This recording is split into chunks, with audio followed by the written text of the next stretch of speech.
தன் அம்மா யாருங்கிறத தேடி கண்டுபிடிக்கிற ஒரு பையனோட பயணம் தான் என்டே உம்மன்டே பேரு அப்படின்னு 2018 ரிலீஸ் ஆன ஒரு மலையாள படம். நம்ம டவினோ தாமஸ் தான். ரீசெண்டா இவரோட படம் எல்லா படமே நமக்கு பிடிக்க ஆரம்பிச்சிருச்சுல. அவர் நடிச்ச படம் தான். ஜவ்வா இழுத்துருப்பாங்க. மலையாள படம்னாலே உங்களுக்கு தெரியுமே, ஜவ்வா ஜிவ்வு ஜிவ்வு ஜிவ்வு ஜிவ்னு இழுத்துக்கிட்டே போவாங்க. நான் எவ்வளவு முடியுமோ அவ்வளவு ஷார்ட்டா, முடிஞ்சா 20 நிமிஷத்துக்குள்ளேயே முடிக்க பாக்குறேன். ஏன்னா அவ்வளவுதான் மேட்டர் இருக்குது.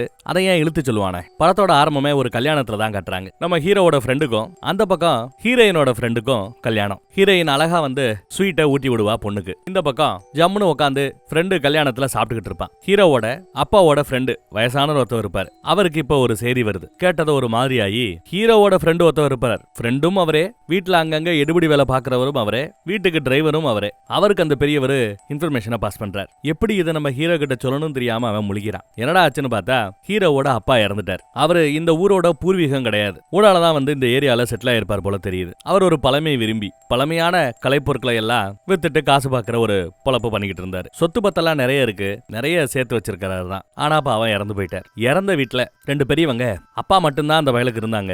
இப்ப அப்பா இறந்து பையன் அனாதை ஆயிட்டானே அப்படின்னு புலம்பிட்டு போறார். பொண்ணு பாத்துக்கிட்டு இருந்தாங்க. இனிமே எங்க பொண்ணு கிடைக்க போறதுன்னு புலம்பிட்டு இருக்காங்க. சின்ன பசங்க பார்த்தா பரவாயில்ல, சொத்து பத்தோட அப்பா இறந்து போயிட்டாப்ல, சொத்து ஃபுல்லா பையனுக்கு தான், செம வாழ்வு இல்லைன்னு பசங்க பேசி இருக்கிறாங்க. இன்னொரு பையனும் தாலும் வைஃபை ஆன் பண்ணி வச்சுட்டு செத்து போயிருக்கிறாரு யா மனுஷன். 4 படத்தை டவுன்லோட் போட்டுக்கிறேன்னு டவுன்லோட் போட்டுக்கிட்டு இருக்கிறான். சில பேர் வந்து பாடியை பார்த்துட்டு பாடியை தூக்கணுங்கிறாங்க. பையனோ ஓரமா உட்காந்து அழுதுகிட்டு இருக்கிறான். தன் அம்மா யாருன்னு கூட சொல்லாம அப்பா இறந்து போயிட்டாரே அப்படின்னு அவனுக்கு வருத்தம். பொண்ணு இல்லாத வீட்டுக்கு ஒரு பொண்ணு வேணும். இவனுக்கும் கல்யாணம் பண்ணணும்னு ஆசைதான். ஆனா ஒரு அனாதைக்கு பொண்ணு கொடுப்பாங்களா அப்படின்னு ஃப்ரெண்டு கூட உட்காந்து பேசிக்கிறான். பழைய பொருட்களை விற்கக்கூடிய அப்பாவோட கடை வந்து இவங்க 2 பேரும் உட்காலான்னு பார்த்தா எதிர்த்த கடையில சரி சாப்பிடலாமேன்னு போறாங்க. அங்க கடைக்காரர், என்னப்பா அடுத்து எப்பப்பா உனக்கு கல்யாணம், அப்புறம் இந்த கடை எதுக்கு, பேசாம ஈயம்பிச்சால பேர் சம்பளத்துக்கு கடையில இருக்கிற ஐட்டத்தை போற்ற வேண்டியதானு நக்கல் பண்ணிட்டு இருப்பாப்ல. அப்பாவோட ஃப்ரெண்டு நம்ம ஹீரோயினும் இதே ஏரியா தான். இவங்க ஆளுதான். வாயம் ஒரு 8 போய் பார்த்துட்டு பேசி முடிச்சிடலான்னு கூட்டு வரார். பொண்ணு வந்து டீ எல்லாம் கொடுத்துட்டு இவங்க கிட்ட நல்லபடியா பார்த்து பேசிட்டு போகுது. ஃப்ரெண்டோட பேச்ச கேட்டு ஆளு கோமாளி மாதிரி ட்ரெஸ் பண்ணிட்டு வந்திருப்பான். 2 பேரும் தனிமையில பேசிக்கவும் அலோவ் பண்றாங்க. அப்புறம் சரி ஓகே நாங்க கிளம்புறோன்னு இவங்க கிளம்புற சமயம், ஏதோ சொல்லாம கொள்ளாம வீடு தேடி வந்துட்டீங்களேங்கிறதுக்காகத்தான் மரியாதை நிமித்தமா உங்களை நான் பேச விட்டேன். இனி நல்ல செய்தியா இருந்தா மட்டும் சொல்லி அனுப்புறோம், கிளம்புங்க அப்படிங்கிற. சொந்த பந்தம் யாராவது இருக்கான்னு விசாரிக்கும் போது யாரும் இல்லைன்னு தெரிய வந்திருக்கு. அப்பா மட்டும்தான், அவரு இறந்துட்டாரு. ஒரு அனாதைக்கு போய் பொண்ணு கேட்டு வந்திருக்கீங்க, போங்க போங்கன்னு முன்னாடி விட்டு பின்னாடி பேசுறாரு. ஒரே அவமானமா போயிட்டு இவங்க கிளம்பிடுறாங்க. அதை பத்தியே நினைச்சிட்டு இருப்பாங்க. ஹீரோ அப்பாவோட ரூமை கிளியர் பண்ணிக்கிட்டு இருக்கும்போது அப்பா எழுதி வச்ச உயில் ஒண்ணு கிடைக்குங்க. அந்த உயில் எடுத்து படிச்சு பாக்குறாரு. பார்த்தா இவரு ஒரு பெரிய தென்னந்தோப்பை வச்சிருப்பாரு. அந்த தோப்பை வித்து அந்த காசுல 3ல் 1 பங்கு தன்னோட மொத பொண்டாட்டிக்கும், 3ல் 2வது பங்கு தன்னோட 2வது பொண்டாட்டிக்கும், 3ல் 3வது பங்கு நல்லது பண்ணக்கூடிய யாருக்காவது கொடுத்துட்டோம் அப்படின்னு சொல்லி உயிர் எழுதி வச்சிருக்காரு. அதை படிச்சு பார்த்துட்டு அந்த தோப்பை போய் பார்த்துட்டு இதை விற்கணும்னு ஏற்பாடு பண்ண சொல்லி அப்பாவோட ஃப்ரெண்டு கிட்ட சொல்றாரு. அது மட்டும் இல்லாம இந்த காசை கொடுக்க போற வித்து காசாக்கி அதை கொண்டு போய் கொடுப்போம். கொடுக்குற சாக்குல அந்த 2 பொண்டாட்டில யாரு என்னோட அம்மாங்கிறத நான் கண்டுபிடிச்சிருவேன்னு ஒரு உணர்ச்சியோட பேச, உயிரை கிழிச்சு போட்டுட்டு காசு பாப்பையான கூட இருக்கிறவங்க அட்வைஸ் பண்றாங்க. ஆனா அவன் நல்லவனாச்சே, அதெல்லாம் இல்ல, நான் கரெக்டா எல்லாத்தையும் கொண்டு போய் சேர்த்துருவேங்கிறா. ஃப்ரெண்டையே வண்டி ஓட்ட சொல்லிவிட்டு இவங்களும் கிளம்புறாங்க. மொத பொண்டாட்டி வேற ஒரு ஊர்ல இருக்காங்க, கோழிக்கோட. அந்த ஊருக்கு இவங்க கிளம்புறாங்க. அதே சமயம் நம்ம ஹீரோ பொண்ணு பார்த்தான்ல ஹீரோயினை, அந்த அம்மாவும் அதே ஊருக்கு தான் போகுதான். எதுக்கு பஸ்ல, அதான் வண்டி இருக்கே கார்லயே போலாமேன்னு டிரைவர் சொல்றான். ஃப்ரெண்டு சொல்றான். நம்ம ஆளும் சரின்னு ஒத்துக்கிறார். வண்டியை ஓட்டிட்டு போறாங்க. போற வழியிலேயே டூரிஸ்ட் பிளேஸ் மாதிரி அங்கங்க இருக்கக்கூடிய டூரிஸ்ட் ஏரியாவெல்லாம் பார்த்துட்டு அப்படியே வண்டி ஓட்டிட்டு போயிட்டே இருப்பாங்க. 6 மணி நேரத்துல போக வேண்டிய ஏரியாவுக்கு 2 நாள் ட்ரிப் அடிச்சிடறாங்க. இதுலயே அவங்க 2 பேரும் ஒருத்தர் மனசை விட்டெல்லாம் பேசி பழக ஆரம்பிச்சிட்டாங்க. அப்புறம் அந்த அம்மாவை அங்கிட்ட இறக்கி விட்டு இவங்க தன்னோட அம்மாவை தேடுற வேலையை ஆரம்பிக்கிறாங்க. அப்போ இவங்களோட வண்டியை பார்த்ததும் ஒருத்தர் வண்டி நிப்பாட்டிட்டு, உங்க அப்பா பேர் இதுதானே அப்படின்னு கரெக்டா சொல்றாரு. எப்படி உங்களுக்கு தெரியும்னு கேட்டா, அவரும் நானும் பாலிய சிநேகிதிங்கிறாப்ல. வாங்கன்னு வீட்டுக்கு கூட்டு போறாரு. தான் கடையை காட்டுறாரு. இவனும் நான் வந்தது தன் அம்மாவை தேடி தாங்கிறான். உடனே அவர் முகம் ஒரு மாதிரியா மாறுது. பர்சனல் விஷயங்களை பெருசா வெளியில யாரு கூடயுமே பேச மாட்டாப்ல. அதை தாண்டி அடிக்கடி அவரு ஆக்ராவுக்கு போறது வழக்கமா. இவரை கூட்டிட்டு கூட ஒரு தடவை ஆக்ராவுக்கு போயிருக்கிறாராம். பழமை விரும்பி, கலை விரும்பி, பழமையான கட்டடங்களையும் பழமையான பொருட்களையும் பாக்குறதுக்காகவே இவர் ஆக்ராக்கு அடிக்கடி போவாரு அப்படின்னு ஃப்ரெண்டு மூலமா தெரிஞ்சுக்கிறாப்ல. மொத பொண்டாட்டியுடைய அட்ரஸ் தெரியும். அந்த வீட்டுக்கு இவங்க விசாரிக்கிறதுக்கு போவாங்க. மொத பொண்டாட்டியை இவர் விவாகரத்து பண்ணிருப்பார் போல தெரியுது அப்பா. அதுக்கப்புறம் அந்த அம்மா, இதோ இப்ப பாக்குறமே இவரை தான் 2ஆம் தரமா கட்டி இருக்கும், இந்த மனுஷகிட்டே வந்து இந்த மாதிரி இதுக்காக வந்திருக்கிறேன் அப்படின்னு பேசினதும் அடிச்சு விரட்டுறாரு. எல்லாம் இருக்க கூடாது, ஓடுங்கடான்னு அடிச்சு விரட்டுறாரு. அம்மாவை பாக்குறதுக்கு அலோவ் பண்ண மாட்டேங்கிறார். மொத பொண்டாட்டியை பாக்குறது. இவங்க ஒரு லாட்ஜ்ல தங்கியிருப்பாங்க. பக்கத்து லாட்ஜ்ல இருந்து ஏதோ சேட்டை சத்தம் கேட்கும். ராத்திரி மாட்டி இருக்கிற கண்ணாடி எல்லாம் கீழே விழுந்து உடையும். அவ்வளவு சேட்டையா. காலையில யாரா அதுன்னு பாக்குறதுக்காக ஆவலா ஃப்ரெண்டு காத்துக்கிட்டு பார்த்தா அதே ஆளு வேற ஒரு ஆண்டியோட இங்க வந்திருக்கிறார். போட்டோ எடுத்து வச்சுக்கிறான் ஃப்ரெண்டு. ஒழுங்கா இவங்க அம்மாவை பாக்குறதுக்கு அலோவ் பண்ணு, இல்ல அந்த அம்மாட்ட இந்த போட்டோவை காட்டிடுவான்னு மிரட்ட, அவரும் பயந்துகிட்டு இவங்க கேட்கறதெல்லாம் வாங்கி கொடுத்து திருப்தியா சாப்பிட வச்சு வீட்டுக்கும் கூட்டிட்டு போறார். வீட்டுக்கு போய் அந்த முதல் மனைவியை கூப்பிட சொல்லதும் ரொம்ப ஆவலா காத்துக்கிட்டு இருக்கிறான் தன் அப்பாவோட முதல் மனைவி. அந்த அம்மாவும் அம்மாவும் வர்றாங்க. இந்த மாதிரி 3ல் 1 பங்கு கொடுக்க சொல்லி இருக்காருன்னு காசை நீட்டினதும் அவங்க வாங்கல. ஆனா இந்த புருஷங்காரன், அட இத சொல்லி இருந்தா ராஜ மரியாதை கொடுத்து நானே உங்களை கூட்டு வந்திருப்பேன், குடு நான் வாங்கினாலும் என் பொண்டாட்டி வாங்கினாலும் ஒண்ணுதான் சொல்லிட்டு வாங்கிட்டு அவர் கிளம்பிடுறாரு. அப்புறம் தனிமையில நான் தான் உங்க புள்ளையா அப்படின்னு விசாரிக்கிறான். விசாரிக்கும் போது, இல்லப்பா உங்க அப்பா விருப்பமே இல்லாம என்ன கட்டிக்கிட்டாரு, கட்டாய கல்யாணம் பண்ணி வச்சாங்க, அப்படியே வாழ்ந்திருந்தா என் வாழ்க்கை நரகமாயிருக்கும். ஆனா ஓப்பனா அதை ஒத்துக்கிட்டு கொஞ்ச நாள்லயே விவாகரத்து கொடுத்து நல்லா செட்டில் பண்ணி என்ன அனுப்பிச்சு வச்சாரு. தங்கமான மனுஷன் உங்க அப்பா. ஆனா நீ என் புள்ளை இல்ல, எங்களுக்குள்ள ஒண்ணுமே நடக்கல. அதுக்கப்புறம் நான் கட்டிக்கிட்டு 2 பொன் குழந்தைகளை பெத்து போட்டுருக்கேன்னு இந்த அம்மா எல்லாத்தையும் எடுத்து சொல்லுதுங்க. 2 பொண்டாட்டியில ஒரு பொண்டாட்டி தன் அம்மா இல்லைன்னு ஆயிப்போச்சு. அப்ப அந்த 2வது பொண்டாட்டி தான் தன் அம்மாவா இருக்கணும் இல்லையா? அந்த லாஜிக்ல அந்த அம்மா இருக்கிறது வேற ஒரு ஊரு. அந்த ஊருக்கு போகணும்னு டிரைவரை கூப்பிட்டா அவன் என்னால முடியாது பஸ்ல போ அப்படின்னு. சரின்னு இவனும் பஸ்ல போறான். ஏன்னா இவனுக்கு கார் எல்லாம் ஓட்ட தெரியாது. பஸ்ல போய் அதுக்கப்புறம் போட்ல போய் அந்த கிராமத்தை அடைஞ்சு அங்க இருக்கிற ஆட்கள் கிட்ட எல்லாம் விசாரிச்சு அந்த அம்மா வீட்டையும் கண்டுபிடிச்சாச்சு. வீடு பாலடைஞ்சு போய் கிடக்குது. 5க்கும் 10க்குமே இந்த அம்மாக்கு கஷ்டம். இருந்தாலும் ஒரு வாழ்க்கை வாழ்ந்துகிட்டு இருக்காங்க. யாரு? நம்ம ஊர்வசி அம்மா தான். இவங்க புருஷனோட பேரை கேட்டதுமே செம கோவப்படுறாங்க. எப்பயோ சொல்லாம கொல்லாம விட்டுட்டு ஓடி போயிட்டானா, இப்ப எதுக்கு அந்த ஆளோட பேச்சு எடுத்து நீங்க வந்திருக்கிற அப்படின்னு கேட்கும்போது கதவு முடிக்கிறாங்க. அப்பா இறந்துட்டாருன்னு செய்தியை கேட்டதும் கொஞ்சம் வருத்தம். என் அம்மா நீங்களா தான் இருக்கணும், உங்க புள்ள தானே நானு, என்ன ஏத்துக்க மாட்டீங்களா? எப்போ உங்களை பத்திய டீடைல் எனக்கு தெரிய வந்ததோ அப்பவே நான் தேடி வந்துட்டேன் அப்படின்னு சொல்ல. விருப்பம் இருந்தா வாங்க, உங்களுக்காக காத்துக்கிட்டு இருக்கிறேன்.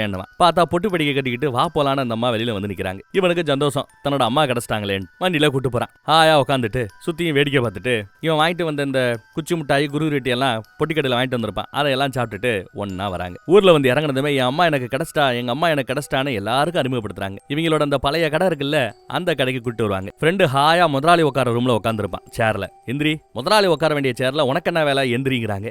ஆளு ஆடி போறான். இது என்ன இயம்பு தலைக்கு போடுறாப்புல இருக்குதுன்னு எல்லாத்தையும் பாக்குறாங்க. கலைநயமே இல்ல. ஆனா இவங்க அப்பா இதையே தொழிலா பண்ணிருக்கிறாருன்னா பாத்து எப்படி 2 பேருக்கு செட் ஆகும். செட் ஆகல, அதனாலதான் விட்டுட்டு போயிட்டார் போல தெரியும். அடுத்து வீட்டுக்கு வந்தாச்சு. காலையில 4 மணிக்கே ஊசி போட்டு பால் எடுத்துட்டு வாடாங்கிறாங்க. மாடே எந்திரிச்சுக்காங்க. அவன் மாடை எழுப்பி பாலை கறந்து டீ போட்டு கொண்டு வாப்போ, வேலைக்காரனுக்கு கொழுப்ப பாருன்னு அந்த ஃப்ரெண்டை ஃபர்ஸ்ட் எழுப்பி விடுறாங்க. அடுத்து நம்ம ஹீரோவை எழுப்பி விடுறாங்க. அந்த வேலை சும்மா விடாம ஏகப்பட்ட வேலை வெளுத்து வாங்குறாங்க. டான்ஸ் பிராக்டிஸ்க்கெல்லாம் சார் போயிட்டு வருவான். இனிமே டான்ஸ் எல்லாம் கிடையாது, வேலை எவ்வளவு கிடக்குன்னு நல்லா வெளுத்து வேலை வாங்குறாங்க. மூட்டையெல்லாம் தூக்க விடுறாங்க. ஆளா ஆடி போறான். அடுத்து அப்பாவோட ஃப்ரெண்டு, அவர் அடிக்கடி வருவார்ல, அவர் வராரு. அவரை இந்த அம்மா ஒரு பிடி பிடிக்குது. ஆளை விடுங்க சாமின்னு அவர் கிளம்பிடுறாப்ல. இவன் இந்த மாதிரி ஒரு பொண்ணு பார்க்க போனோம், ஏற்கனவே பொண்ணை பார்த்துட்டு வந்தோம், அனாதையா இருந்தா கொடுக்க மாட்டேன்னாரு, இப்பதான் அம்மா கிடைச்சிக்கல, வாங்க பொண்ணு கேட்கலாமேன்னு போறாங்க. வேண்டா வெறுப்பாதான் இவங்களை உட்கார வைக்கிறார். பொண்ணு வரும். பொண்ணை பார்த்தது சூப்பரா இருக்கு அப்படின்னு அம்மா சொல்றாங்க. மாப்பிள்ளைக்கு பொண்ணை பிடிச்சிருக்கு. பொண்ணுகிட்டயே மாப்பிள்ளைய பிடிச்சிருக்கான்னு கேட்டா அவளும் பிடிச்சிருக்குங்கிறா. ஆனா அப்பா எரிஞ்சு விழுகிறார். நான் இருக்கிற வரைக்கும் கல்யாணம் நடக்காதுன்னு வாப்ல. அப்ப ஏயா இருக்கிற, செத்து போயான்னு சொல்லிவிட்டு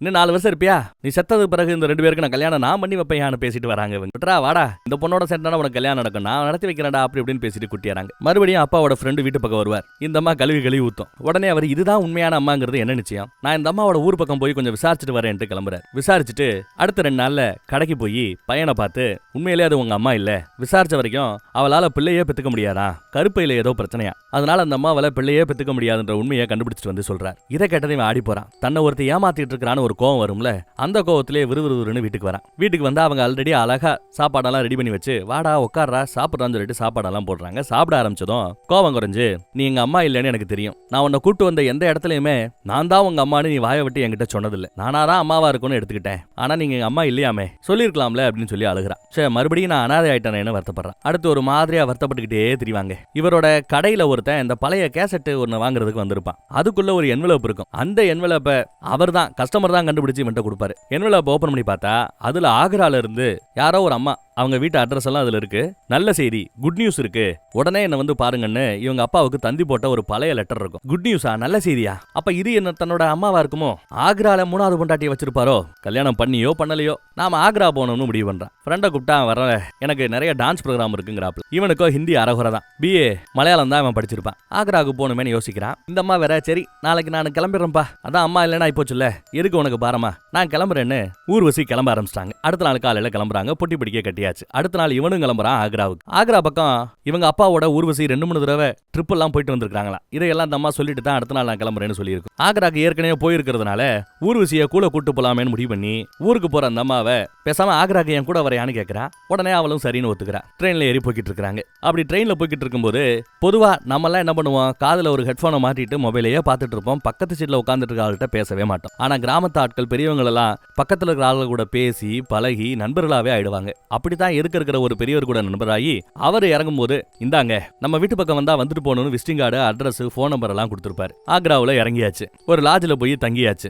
லாட்ஜ்ல பேக் ஓபன் பண்ணும்போது தான் ஒரு பழைய லெட்டர் வந்ததுல நல்ல செய்தி இருக்கு வாங்கன்னு அதுலதான் அட்ரஸ் எழுதியிருக்கோம். அந்த லெட்டரை காணோம். இன்னும் லெட்டரை காணோம்னு தேடி பார்த்து பதறி போறான். லெட்டர் இல்லாம எப்படி கண்டுபிடிக்கிறது, வேற வழி இல்லையேன்னு யோசிக்கும் போதுதான் அப்பாவோட ஃப்ரெண்ட் இருக்கிறாரு, அவர் அடிக்கடி ஆக்ராவுக்கு ஒரு கடைக்கு போவாராம் பர்ச்சேஸ் பண்றதுக்கு. அந்த கடைக்கு போய் பார்க்கலாமேன்னு கடையோட பேர் என்னன்னு கேட்டு அதை எழுதி வச்சுப்பான். கடை பேரெல்லாம் பேசிட்டு இருக்கும்போது ஊர்வசி அங்கதான் இருப்பாங்க. எழுதி வச்சுக்கிட்டு இந்த கடைக்கு போய் விசாரிக்கலாமேன்னு முடிவு பண்ணி அந்த பிட்டு பேப்பர் எடுத்துக்கிட்டு தான் ஒன்னாதான் கடைக்கு போவாங்க. ஒரு கடையில போய் இந்த கடை தானான்னு விசாரிப்பாரு. அந்த கடை இல்ல, வேற கடைக்கு போலாமேன்னு போவாரு. அப்படி போய்கிட்டு இருக்கும்போது ஊர்வசி ஏதோ பேசிட்டே வருவா. இவன் கவனிக்காம கையில அந்த பேப்பரை வச்சுக்கிட்டே திரிவான். என்னடா நான் பேசிட்டே இருக்கேன் இதையே பார்த்துட்டு இருக்கிறேன்னு கையில இருந்த குப்பையை அப்படியே கசக்கி தூக்கி போட்டுருவா. பார்த்தா அது சாக்கடை விழுந்து போச்சு. சாக்கடையோட போயிடுச்சு. சரி, கடை பேரை மறுபடியும் ஃப்ரெண்டோட அப்பா அவருக்கு போன் பண்ணி கேட்டா தெரிஞ்சுக்கலாமேன்னு கால் பண்ணா அவர் போனவே எடுக்கல. இப்ப என்ன பண்றதுன்னு தெரியாம குழம்புறான். எனக்கு அந்த கடை பேரு நல்லா தெரியுங்கிறாங்க ஊர்வசி. இப்ப வா கடைக்கு போலான்னு கூப்பிட்டா, இல்ல எனக்கு இந்த ஆக்ராவை சுத்தி காட்டு, இது வரைக்கும் ஆக்ரா பக்கம் வந்ததே இல்ல, சுத்தி காட்டு அதுக்கப்புறம் சொல்றேங்கிறாங்க. அடி பாவி, எங்க அப்பா கூட 2 ட்ரிப் இங்க வந்தேன்னு பொய் சொன்னியாப்போ,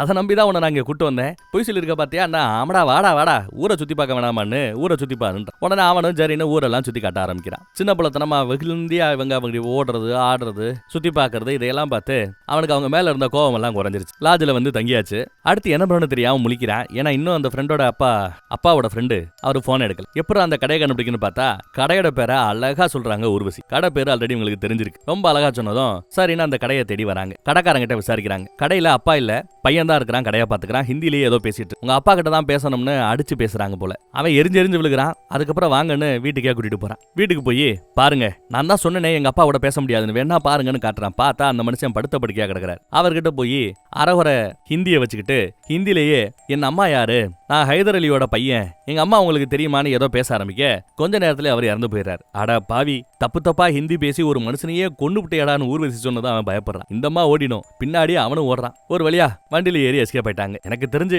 வரலாற்றிலேயே தப்பா ஹிந்தி பேசி ஒரு மனுஷனை கொன்னதுன்னா அது நீதாண்டான்னு பையனை போட்டு ஓட்டிக்கிட்டு இருக்காங்க. அதே சமயம் ஒரு கல்யாண ஊர்வலம் போகும். இதே மாதிரி உனக்கும் கல்யாணம் நடக்கணும்னா சொன்னா, இந்த அனாதைக்கு யாரு கல்யாணம் பண்ணிக்க போறா அப்படின்னு வருத்தப்படுறான். நல்ல பிரியாணி வேணும்னு கேட்டிருக்கேன் இந்த அம்மா. சாப்பிட்டுக்கிட்டு இருக்கும்போது போன் வரும். போன்ல அனாதை ஆயிட்டேன்னு திரும்ப சொல்ல சாப்பிட நினைச்சவங்க மனசு அப்படியே ஒரு மாதிரி ஆயிடுது. சாப்பிடல, மனசு நிறைஞ்சாதானே வயிறு நிறைய சாப்பிட முடியும்னு சொல்லிட்டு ஒரு மாதிரி வருத்தப்பட்டுட்டு போறாங்க. அம்மாவை தேடுறதுல ரொம்ப சீரியஸா இருக்கான்னு புரிஞ்சுக்கிட்டு அந்த பழைய போஸ்டல் கார்டு வந்ததுல வித் அட்ரஸோட நல்ல செய்தி வந்துச்சுன்னு அதை எடுத்து ஒளிய வச்சிருக்கிறதே நம்ம ஊர்வசி தான். அதை எடுத்து இந்த பையில உசுப்பி, டே இந்தாடா அந்த லெட்டர் இங்க தாண்டா இருக்கு, அதுல அட்ரஸ் இருக்கு, வா காலையில போய் பார்க்கலான்னு நம்ம கூட்டிட்டு கிளம்புறாங்க. ஒரு டாக்ஸி டிரைவரை பார்த்து இந்த அட்ரஸுக்கு போகணும்னு காட்டுறாங்க. பழைய அட்ரஸா இருக்கு, ஒன்னும் பிரச்சனை இல்ல, தேடி கண்டுபிடிச்சலான்னு டிரைவரும் கூட்டிட்டு போறாங்க. அவங்கள சிட்டியை விட்டு கிராமத்து பக்கம் எல்லாம் அப்படி டிராவல் பண்ணி போறாங்க. அங்க குக்கிராமமா இருக்கு. கிராமங்கள்ல விசாரிச்சு அந்த குக்கிராமத்தை கண்டுபிடிச்சு அந்த ரூட்டையும் கண்டுபிடிச்சு போறாங்க. பார்த்தா ஒரு பெரிய பேலஸ், ஒரு காலத்துல நாட்டிய மண்டபமா இருந்திருக்கு. அந்த நாட்டிய மண்டபத்தோட கதவை தட்டி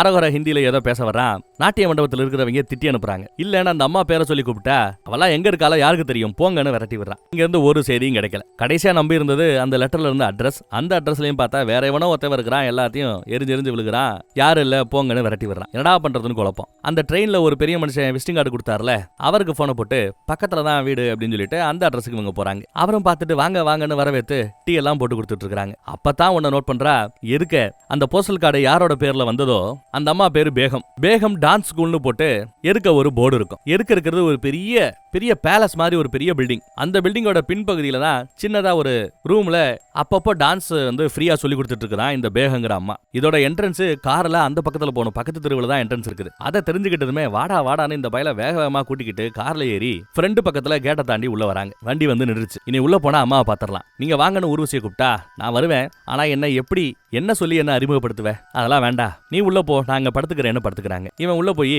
வாசல்ல தயங்கி நிக்கிறான். வாட்ச்மேன் திறக்கிறாரு. இந்த மாதிரி பேகத்தை பார்க்கணுங்கிறான். கதவை திறந்து உள்ள போங்க சார் அப்படின்னு மரியாதை கொடுத்து அனுப்பிச்சு வைக்கிறான். மூஞ்சிய ஒரு மாதிரியா பாக்குறான். என்னன்னு இவனுக்கு புரியல. அதுக்கப்புறம் உள்ள வந்தா ஒரு வேலைக்கார பொண்ணு. அந்த பொண்ணும் இந்த மாதிரி பேகத்தை பார்க்கணும்னு சொன்னதும் வாங்க உட்காருங்கன்னு சொல்லிட்டு போகும்போது திரும்ப பார்த்துட்டு போகுது. ஏன் மூஞ்சி எப்படி திரும்ப பாக்குதுன்னு புரியல. மேல போயிட்டு இந்த மாதிரி ஒருத்தர் கேரளால இருந்து வந்திருக்காருன்னு சொன்னதும் அந்த அம்மா கூட்டுட்டு இருக்கு போல.